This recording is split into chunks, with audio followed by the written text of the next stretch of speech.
नमस्कार दोस्तों, आप सभी का स्वागत है हमारे चैनल सुयूसून में। जिस विषय को आज हम आपसे डिस्कस करना चाहते हैं वो कल से बहुत चर्चा में है। मैं तो कहूँगा कि बहुत पहले से चर्चा में था, लेकिन कल उसको कानूनी एक परिवेश मिला है, कानूनी उसको एक चोगा पहना दिया गया है और उस चोगे का नाम है information technology amendment rules of 2021। तो क्या करते हैं रूल्स? क्या ये रूल्स जनहित में हैं? क्या इनसे आपको घबराना चाहिए? क्या आपको इन पे विचार करना चाहिए? क्या जो बड़ी बड़ी कंपनियां हैं, जो आईटी कंपनियां हैं, डिजिटल कंपनियां हैं, सोशल मीडिया कंपनियां हैं, और अगर आप उनमें काम करते हैं, आप उसको हेड करते हैं, आप उसको लीड करते हैं, तो मैं समझता हूं कि वीडियो आपके हित में हो सकता है। इसको सुने, इसको समझें और उस पर विमर्श करें। तो आइए, चलने से पहले ये समझ लेते हैं कि किन दो मिनिस्ट्रियों के खेमों में चल के ये अमेंडमेंट को लाया गया है। कल जब प्रेस मीटिंग ऑर्गेनाइज की गई तो दो बड़ी मिनिस्ट्रियाँ और दो बड़े मिनिस्टर केंद्र सरकार के उसमें शामिल थे। पहली मिनिस्ट्री है एंड मिनिस्ट्री, मतलब कि इंफॉर्मेशन एंड ब्रॉडकास्टिंग मिनिस्ट्री, और दूसरी मिनिस्ट्री है माइटी मिनिस्ट्री, ताकत वाली, मतलब MIETY भी कहा जाता है उसको। वो है ministry of electronics and information technology ministry.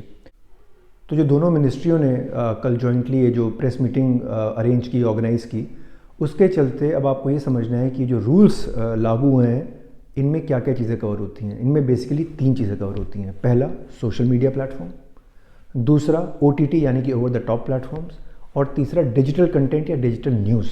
ये 3 ब्रॉडली चीज़ें इनमें कवर होती हैं और बताई गई हैं। 29 पेज का ये डॉक्यूमेंट है जो कि अब रूल्स जिसको नोटिफाई कल किया गया है, और साथ ही सरकार ने ये भी कहा है कि हम आपको 3 महीने का समय देते हैं इस रूल को कायदे से लागू करने के लिए अपनी अपनी ऑर्गेनाइजेशंस में। और चर्चा का विषय इसमें यह है कि भाई इससे आप बचाना क्या चाह रहे हैं। तो हम बचाना ये चाह रहे हैं, सरकार कहती है कि सॉवरेनिटी ऑफ इंडिया में कोई क्षति ना पहुँचे, मतलब कि अगर भारत की जो प्रभुता है, जो अखंडता है, वो मेंटेन रहे। किसी तरीके का violent, sexual content, nudity content जो कि सेंसर होना चाहिए वो इसमें ना दिखाया जाए। ऐसी कोई चीज़ें जिससे उपद्रव फैले या जनहित में रोष हो या कि आपस में लोग लड़ाई करें, मारकाट करें, ऐसी कोई चीज़ अगर गलत दिखाई जा रही है तो उस पर रोक हो। क्योंकि अभी तक हमारे देशों में बाकी कानून तो थे, चाहे वो इंडियन पीनल कोड हो जिसको भारतीय दंड संहिता कहते हैं, IT एक्ट हो जिसको सूचना प्रौद्योगिकी का कानून कहते हैं, या indecent representation of women act हो जिसमें औरतों के हक की बातें की गई हैं। तो ये सारे कानून पहले से लागू हैं हमारे देश में। तो ये जो नए रूल्स आए हैं ये सिर्फ सप्लीमेंट करते हैं उन कानूनों को जो ऑलरेडी एग्जिस्टेंस में थे, और IT एक्ट 2000 का जो कि ऑलरेडी बनाया है। आपको जान के और अच्छा लगेगा कि सबसे पहले आज से 10 साल पहले इस कानून में संशोधन लाया गया था, रूल्स लाए गए थे संशोधन में, जो कि 2011 में हुआ था। और आज एग्जैक्टली 10 साल के बाद केंद्र सरकार ने फिर से संशोधन लाई है, क्योंकि आज से 10 साल पहले या 20 साल पहले जब हमारा IT एक्ट फॉर्म हुआ था तब तो ना तो स्मार्टफोन्स का ज़माना था, ना OTTs का ज़माना था, और ना ही सोशल मीडिया का ज़माना था। हल्की फुल्की चीज़ें उभर के आ रही थी उस टाइम, मेरे ख्याल से ऑर्कुट या फेसबुक जैसी चीज़ें स्टार्ट ही हो रही थी। पर आज की तारीख में हम सब के हाथ में स्मार्टफोन एक औजार की तरह है, जिसको अगर हम ढंग से इस्तेमाल ना करें, ढंग से यूज़ ना करें, तो हम बहुत कुछ जनहित में नुकसान पहुंचा सकते हैं। तो आइए ज़रा समझते हैं इस कानून को थोड़ा सा विस्तार से। तो पहले तो ये जो मैंने आपको 3 कैटेगरीज इसकी बताई कि सोशल मीडिया है, OTT है, और डिजिटल न्यूज़ और डिजिटल कंटेंट की बात हो रही है। तो पहला अम्ब्रेला जो है सोशल मीडिया का, वो माइटी मिनिस्ट्री, मतलब कि इलेक्ट्रॉनिक और इन्फॉर्मेशन टेक्नोलॉजी मिनिस्ट्री के अंडर आता है। और वो ये कहता है कि भैया इसमें हम 3 तरह के ऑफिसर्स को नियुक्त करेंगे। हम नहीं करेंगे, जो कंपनियां हैं वो करेंगी, जो कि सोशल मीडिया को प्रमोट करती हैं। और इसमें बात हुई, इसमें एक डेफिनेशन है सेक्शन 2 में इन रूल्स में कि जो इंटरमीडियरी है ये कौन है। तो इस डेफिनेशन के चलते इसकी एक एक्सप्लेनेशन दी हुई है जो इसका एम्बिट बहुत वाइड है। उसमें वो कहता है भैया आप अगर ऑनलाइन ब्लॉग करते हैं वो भी आएंगे, वेबिनार करते हैं वो भी आएंगे, आप डिजिटल कंटेंट बना रहे हैं वो भी आएंगे, वेबसाइट भी आएंगी, सोशल मीडिया कंटेंट, सब तरह की चीज़ें इंटरमीडियरी की डेफिनेशन में डाल दी गई हैं, जो कि already section 2 of IT act में पहले से डिफाइंड थी। तो सोशल मीडिया में तो ये सब आ गया। फिर जो 3 अफसर की बात हो रही है कि भाई आपके एक नोडल ऑफिसर होंगे, एक ग्रीवेंस ऑफिसर होंगे और एक कंप्लायंस ऑफिसर होंगे। तो जो नोडल ऑफिसर होंगे उनका काम ये होगा कि वो 24 घंटे 7 दिन पुलिस से संपर्क रखें या इन्वेस्टिगेटिंग अथॉरिटी से संपर्क रखें, ये चलते कि अगर कोई अनैतिक या जनहित के विरुद्ध कोई कंटेंट अपलोड होता है या ट्रोलिंग होती है या कोई अभद्र तरह की चीज़ अपलोड कर दी जाती है जो कि जनहित में या देशहित में नहीं है, सही नहीं है, तो उसकी सूचना तुरंत इन्वेस्टिगेटिंग अथॉरिटीज़ को दी जाए।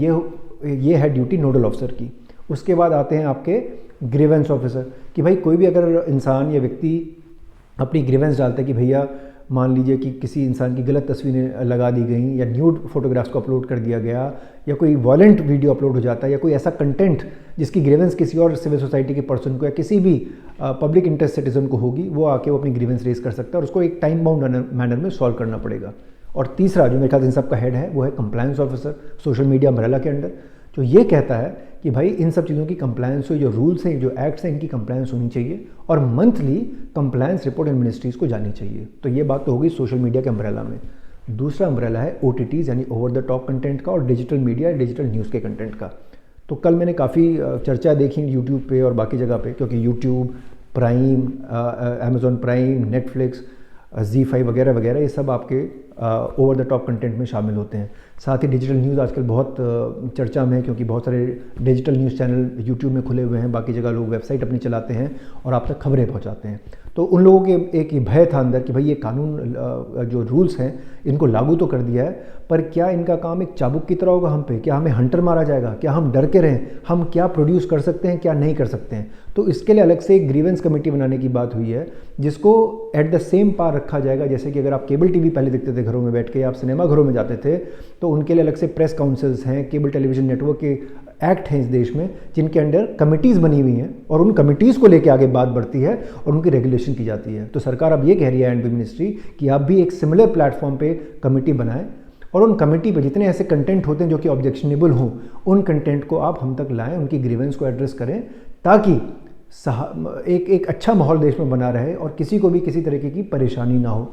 तो ये मोटा माटी इन दो अम्ब्रेलाज में बात हो रही है। और साथ ही ये भी कहा गया है कि अगर कोई आप फिल्म बनाते हैं, आप मूवी अपलोड करते हैं OTTs में, तो उसका आप जो बच्चों की एज, ये जो एज ब्रैकेट होता है बच्चों के लिए भी बड़ों के लिए भी, उसको आप डिफाइन करें। तो उसमें कई सारी कैटेगरीज डाल दी गई कि 7+ के लिए आप UA का सर्टिफिकेट देंगे, आप 12+ के लिए ये सर्टिफिकेट देंगे, और अगर उसमें एक्सप्लिसिट कोई न्यूड सीन्स हैं या सेक्सुअल सीन्स हैं या कोई ऐसे सीन्स हैं जो छोटे बच्चों के लिए या जो टीनेजर्स के लिए या समाज के एक वर्ग के लिए हितकारी नहीं है, तो आप उसको अडल्ट देंगे और अडल्ट कंटेंट उसमें लगा के ही आप उसको आगे प्रमोट करेंगे, ताकि जो आपका एंड यूज़र है, चाहे वो पेरेंट्स हों, ग्रैंड पेरेंट्स हों, बच्चे हों, वो समझ सके कि उनको कंटेंट नहीं देखना है। तो मैं समझता हूँ कि अभी जो हमने तो थोड़ी बहुत इसकी पढ़ाई की है, जो समझा है इस कानून को, वो ये है कि ये एक अच्छा कदम है एक सही दिशा में।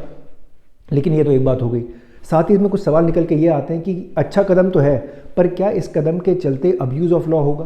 क्या इसमें और FIRs कट सकती हैं कि नहीं? क्या पनिशमेंट मिलेगा कि नहीं?